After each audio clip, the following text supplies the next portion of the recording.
السلام علیکم۔ یہ بیان سننے میں ہم سب کی کامیابی ہے۔ حضرت عبادہ رضی اللہ تعالیٰ عنہ کہتے ہیں کہ ایک مرتبہ حضور صلی اللہ علیہ وسلم نے رمضان المبارک کے قریب ارشاد فرمایا کہ رمضان کا مہینہ آ گیا ہے جو بڑی برکت والا ہے۔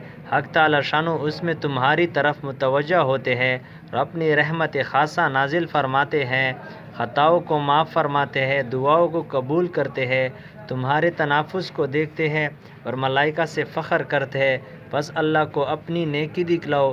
بد نصیب ہے وہ شخص جو اس مہینہ میں بھی اللہ کی رحمت سے محروم رہ جاوے۔